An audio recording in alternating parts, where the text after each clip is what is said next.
날씨가 갑자기 추워졌는데요. 여러분 감기 안 걸리셨죠? 네. 오늘 이제 돌아오는 주일날 저희 교회에서 무엇을 행하는가 하면 바로 세례를 행합니다.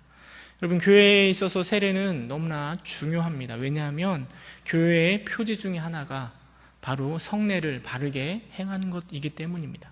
교회에서 베푸는 성례가 두 가지가 있는데 하나는 세례이고 또 한 가지는 성찬입니다.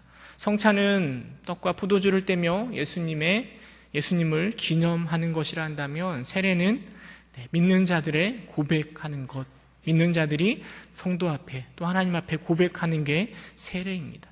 여러분 세례의 원래 의미가 무슨 의미인가 하면 죄를 씻는다라는 의미를 가지고 있습니다. 바울은 로마서에서 그 세례에 대해서 이렇게 이야기합니다. 로마서 6장 4절에 보면 그러므로 우리가 그의 죽으심과 합하여 세례를 받음으로 그와 함께 장사되었나니 이는 아버지의 영광으로 말미암아 그리스도를 죽은 자 가운데서 살리심과 같이 우리로 또한 새 생명 가운데로 행하게 하려 함이라.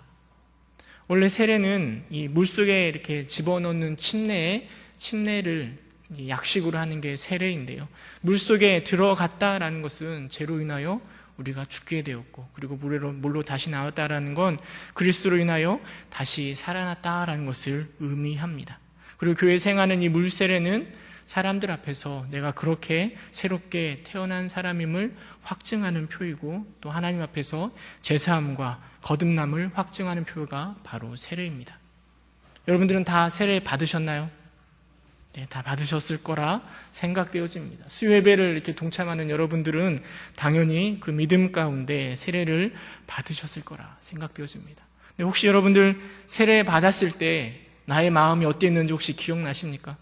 어떠한 마음으로 세례에 동참하셨는지 그 기억들이 있으시나요?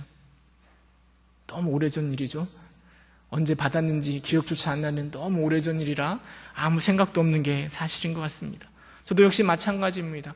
이 설교를 준비하면서 내가 언제 세례를 받았지 생각해 보니까 중3 때였나 고1 때였나 정확하게 기억이 안 납니다.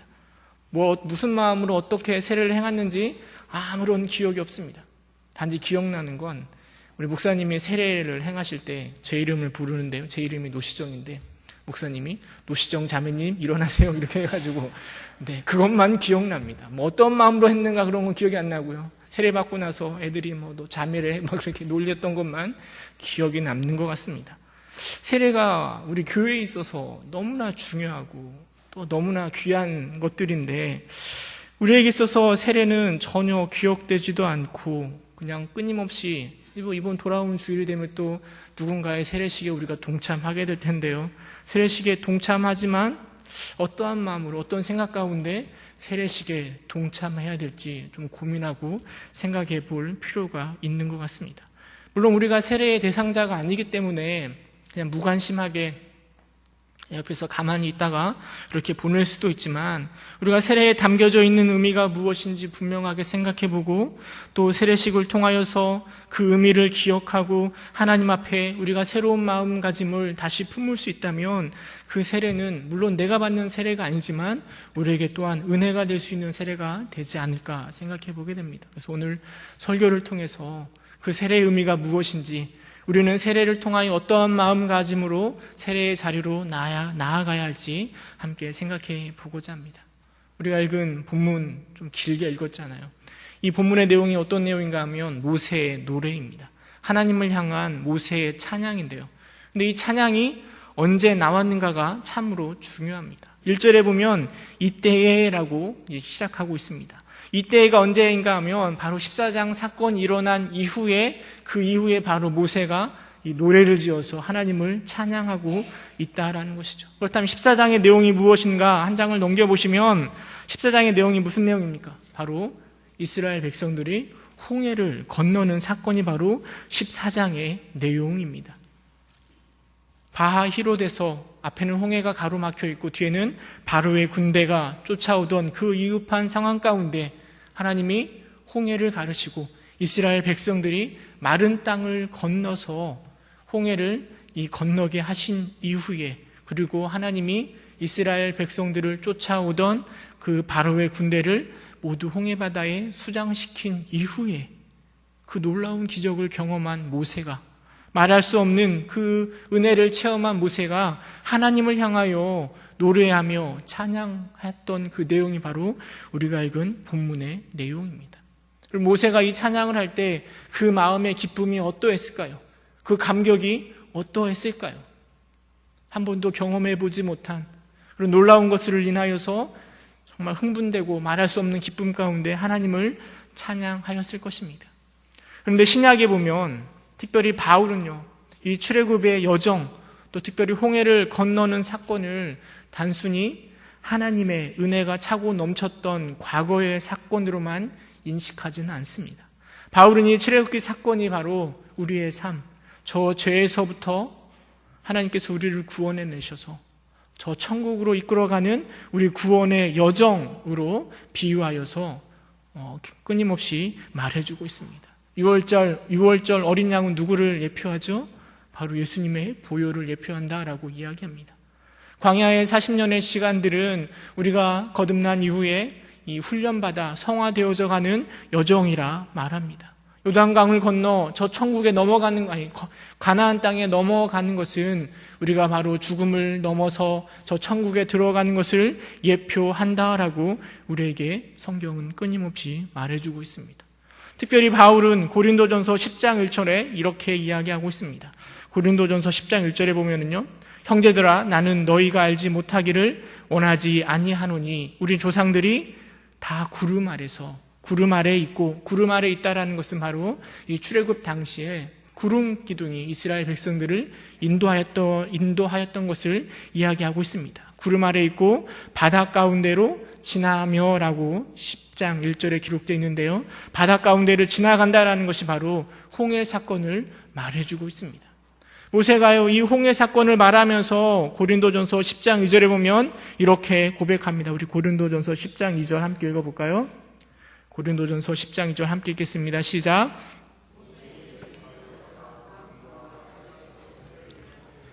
바울은요, 이 이스라엘 백성들이 홍해 바다를 마른 땅으로 걸어가는 것을 어떻게 바라보고 있는가 하면 이스라엘 백성들이 그 홍해 바다에서 세례를 받은 것으로 바라보고 있다라는 것입니다.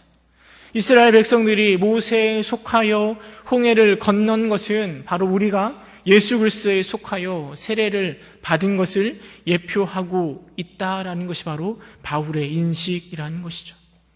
그리고 그렇게 홍해를 건넌 후에 애굽의 종되었던 사람들이 하나님의 백성으로 거듭난 이후에, 변화된 이후에 쓴 글, 이 노래가 바로 모세의 노래이고, 이 노래가 바로 돌아오는 주일날 세례식 때 우리가 불러야 할 노래가 되어야 할 것입니다. 물론 다른 사람, 내가 알지 못하는 우리 교인의 세례이긴 하지만 그 세례에 담겨져 있는 하나님의 크신 사랑, 또 지금도 변함없이 우리를 사랑하시는 그 하나님의 사랑을 기억하면서 우리는 모세와 같이 동일한 마음으로 이 모세의 노래를 부르실 수 있기를 주님의 이름으로 축원합니다. 여러분, 그런데요, 모세는 무엇이라 하나님을 노래하고 있는지 우리가 그 내용을 좀 살펴보아야 될 것 같습니다. 1절에 보면 이렇게 1절 한 중간쯤부터 보면 이렇게 이야기합니다. 내가 여호와를 찬송하리니 그는 높고 영화로우시며 말과 그 탄자를 바다에 던지셨음이로다 라고 이렇게 노래를 시작하고 있습니다. 물론 바로가 홍해 바다에 스스로 들어간 게 우리가 알고 있는 내용입니다. 이스라엘 백성을 쫓으려고 스스로 들어갔습니다. 그러나 모세는 뭐라고 표현하고 있는가 하면 하나님이 그들을 홍해 바다에 던지셨다라고 표현하고 있습니다. 모세가 이렇게 표현하고 있는 건 하나님께서 이 모든 것을 섭리하셨고 계획하셨고 이루어져 가셨음을 고백하는 것이고, 그리고 하나님이 그들을 저 홍해 바다에 던지셨다라고 표현하고 있는 것 같습니다. 그리고 나서 자신을, 또 이스라엘 백성을 구원하신 하나님께 감사하며 찬송하고 있는 게 바로 모세의 찬양입니다. 모세의 찬양은 홍해 바다를 건너게 해준 하나님뿐만 아니라 우리 세례를 받는 우리들에게도 동일하게 적용되어야 되며, 모세의 찬양은 곧 우리의 찬양이 되어야 할 것입니다. 그렇다면 이 말씀, 우리가 읽은 이 성경의 말씀을 세례를 받는 우리들에게 적용해 본다면 여러분, 우리를 잡으려고 쫓아오는 바로의 군대는 누구라고 말할 수 있을까요? 우리를 잡으려고 쫓아오는 그 바로의 군대는 사단이나 또 세상의 세력들, 공중권세 잡은 자들이라고 말할 수 있을 것입니다. 하나님께서는 우리를 그들의 권세에서부터 우리를 구원해 내신 것입니다. 그러나 저는 더 나아가서 나를 붙들고 있고 나를 죄악 가운데 빠져들게 하고 강력하게 나를 붙들고 있는 것은 세상이나 물질이나 사단이 아니라 그것을 탐하고 있는 바로 나일 거라고 저는 생각되어집니다.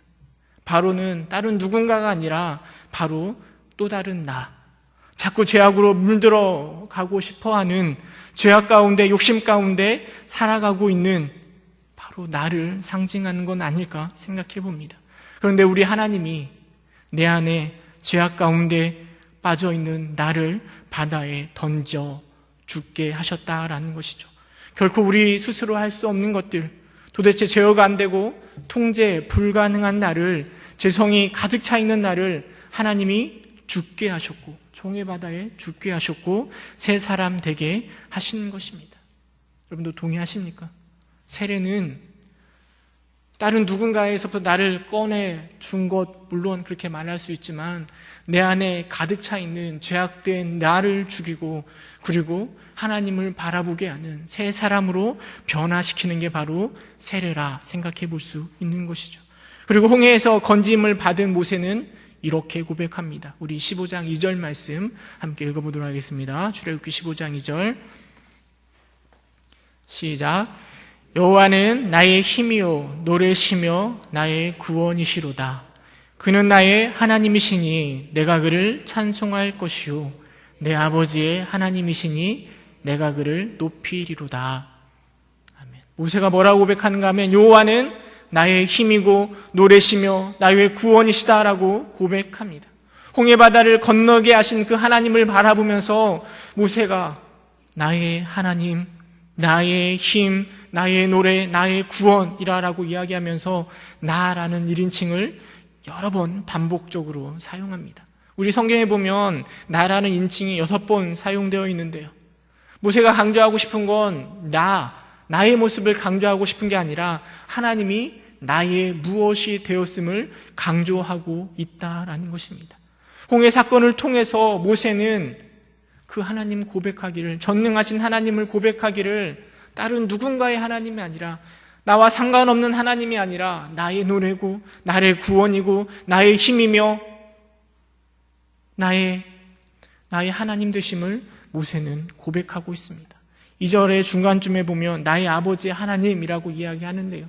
나의 아버지 하나님이라는 고백은 이 조상과 언약을 맺으시고 언약을 지금도 지키시는 하나님이심을 고백하는 것입니다.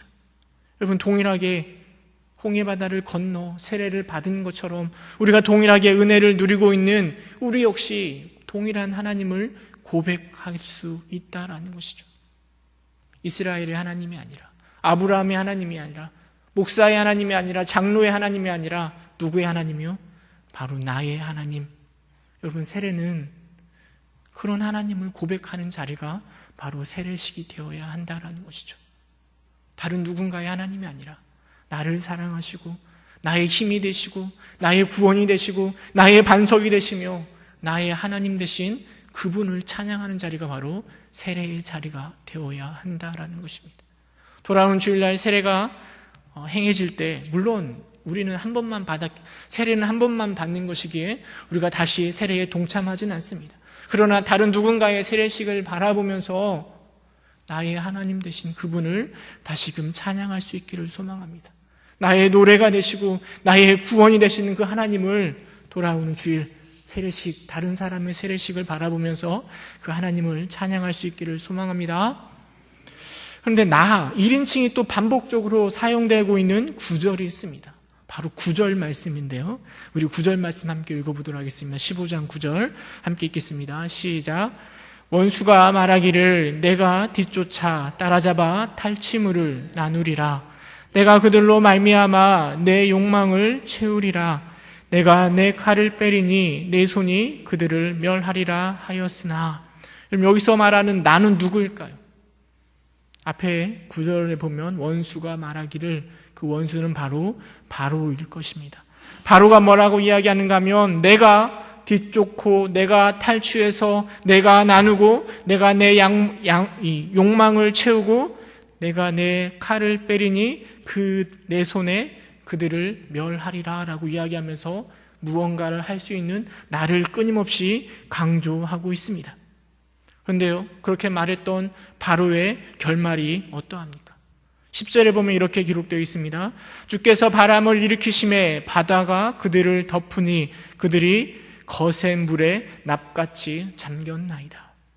하나님의 바람 앞에 이 여호와 이 바로는 자기가 무엇을 할 수 있고 내 욕망을 채우고 저들을 멸할 수 있을 거라고 이야기했던 바로는 그 바닷물 거센 물 앞에 납같이 잠겨버렸다라고 성경은 기록하고 있습니다.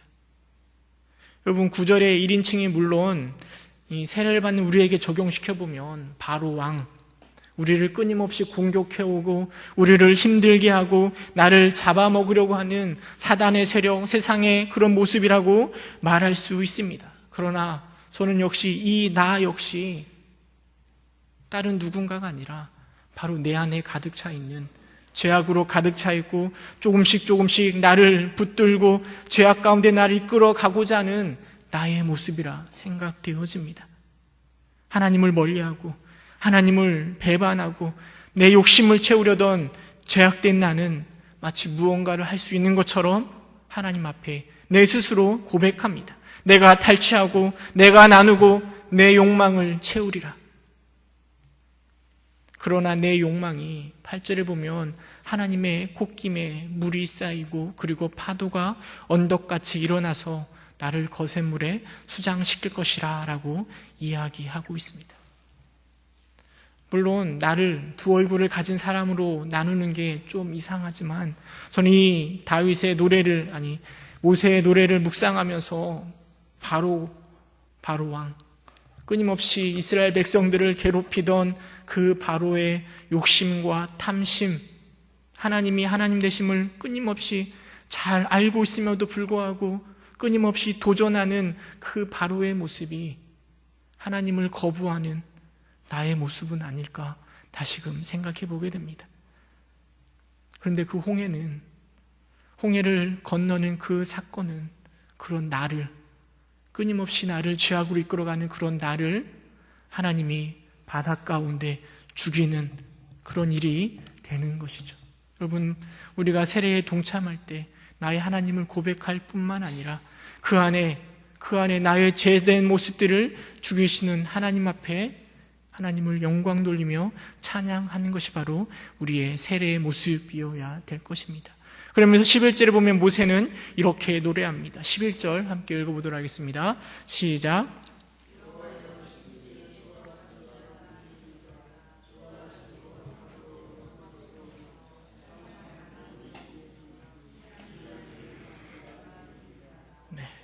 나의 죄악이 가득 찬 나를 죽이고 새롭게 하신 하나님을 모세는 다른 어떤 신들과 비교될 수 없는 하나님이라고 찬양하고 있습니다. 400년간 종노릇하였던 이스라엘 백성들이 그 막강한 애굽이라는 나라에서 빠져나오는 것은 불가능합니다. 600승이나 되는 병거를 데리고 쫓아오는 그들을 피하여 저 가나안으로 갈 수 있다라는 것은 그것은 불가능한 일입니다. 그러나 전능하신 하나님은 그 일을 감당하십니다. 여러분 뿐만 아니라 전혀 하나님을 알지 못하고 하나님으로부터 멀어지려고 하고 하나님으로부터 도망치고 있는 우리가 예수 그리스도를 통하여 구원에 이르고 하나님을 나의 구주라고 고백하는 건 역시 너무나 불가능한 일이라는 사실입니다. 가끔 저를 보면 저 스스로도 깜짝 놀랄 때가 있습니다. 홍해바다를 건너는데요, 물이 어떻게 섰는가 하면 양쪽으로 벽과 같이 섰다라고 이야기합니다. 그리고 마른 땅을 이스라엘 백성들이 걸어갔다라고 성경은 기록하고 있습니다. 홍해바다를 건넌 이스라엘 백성들 때문에 제가 놀라는 게 아니라 그 사실을 믿고 있는 저 때문에 놀라는 거죠. 아니, 그런 말도 안 되는 사실을 제가 믿고 있다니까요. 아니, 세상에 어떤 사람이 물이 옆에 벽처럼 섰는데 그것을 믿는 사람이 세상에 어디 있겠습니까? 우리 이성으로는 도대체 용납될 수도 없고 이해될 수도 없는 그 사건인데, 그런데 그 사건을 제가 믿고 있다는 거죠. 여러분 스스로 그런 생각 안 해보십니까? 아니, 내가 어떻게 예수님을 믿고 있지? 아니, 도대체 말도 안 되는 그 예수님을 내가 왜 믿고 있지 하는 생각이 듭니다. 그러나 하나님께서는 우리 안에 그 일을 허락하여 주셨습니다. 예수 그리스도를 통하여 그 일을 행하셨고 성령님을 통하여 우리를 믿음의 자리로 이끌어가고 계신다라는 것입니다. 요즘에 뉴스에 보면 최순실이 끊임없이 계속 나오지 않습니까? 대통령의 연설문을 바꿨다고 이야기하고 이화 여대의 딸이 그렇게 막 특혜를 가지고 들어갔다라는 사실, 그런 사실 앞에 우리는 얼마나 놀랍니까? 그런데 정말 우리가 더 놀랄 건 무엇인가 하면, 이렇게 믿음 없고 죄악 가운데 살 수밖에 없는 우리가 하나님을 믿고 있고 세례를 받았고 세례의 자리에 동참하며 하나님께 찬양할 수 있다라는 그 사실 때문에 우리는 더 놀라고 하나님께 영광 돌리고 하나님께 찬양해야 될 것입니다. 모세가 하나님을 노래했던 것처럼 주와 같은 이가 누구입니까? 다른 그 어떤 신들과 비교할 수 없고 거룩하며 영광스러우며 찬송할 만한 위엄을 가진 하나님을 바라보는 것이 바로 세례를 행하는 그 자리가 되어야 할 것입니다. 물론 우린 이미 세례를 받았죠. 그러나 그 세례식에 함께 동참하면서 그 하나님, 나의 삶 가운데 구원을 가져다 주시는 그 하나님을 바라보면서 세상에 주와 같은 이가 어디 있습니까? 라는 그 모세의 찬양이 바로 우리의 찬양이 되어야 할 것입니다. 그런 놀라운 하나님의 구원으로 인하여서 또 어떤 일이 일어났다고 고백하는가 하면 14절, 15절 말씀 또 함께 읽어보도록 하겠습니다. 14절, 15절 함께 읽겠습니다. 시작.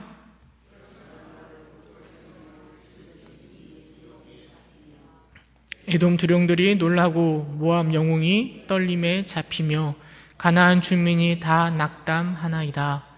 블레셋과 에돔과 모압과 그리고 가나안이 두려워 떨고 있다라고 모세는 고백하고 있습니다. 여러분, 홍해를 건넌 이스라엘 백성들이 가나안 땅으로 걸어가면서 만나게 될 이방 민족들 중에 이들이 포함되어 있습니다. 블레셋과 에돔과 모압과 가나안들이 속해 있습니다.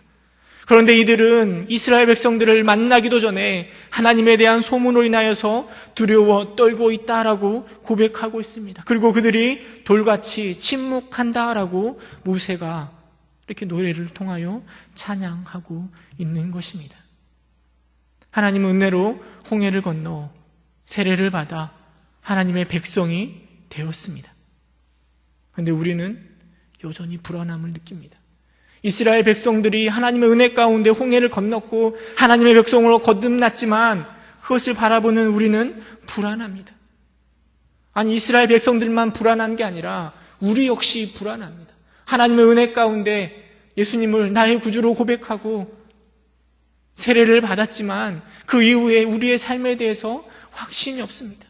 끊임없이 내 발목을 붙들려고 하는 내 욕망이 내 안에 언제 솟아나올지 몰라. 내 안에 가득 차 있는 그 욕심이, 죄를 사랑하고 죄를 가까이 하고자 하는 그 죄악된 모습이 언제 나를 붙들까? 우리는 때로는 불안과 걱정 가운데 살 수밖에 없습니다. 그러나 우리가 확신하는 것은 우리는 연약하지만 그리스도의 능력의 이름은, 전능하신 하나님의 이름은 우리 앞에 놓여있는 모든 사단의 세력들을 덜덜덜 떨게 만든다라는 것이죠. 우리는 부족하지만, 우리는 연약하지만 하나님께서는 우리를 붙드시고 그 어떤 세력들도 우리를 공격하고 우리를 쓰러뜨리지 못하게 한다라는 것을 모세가 지금 고백하고 있는 것입니다.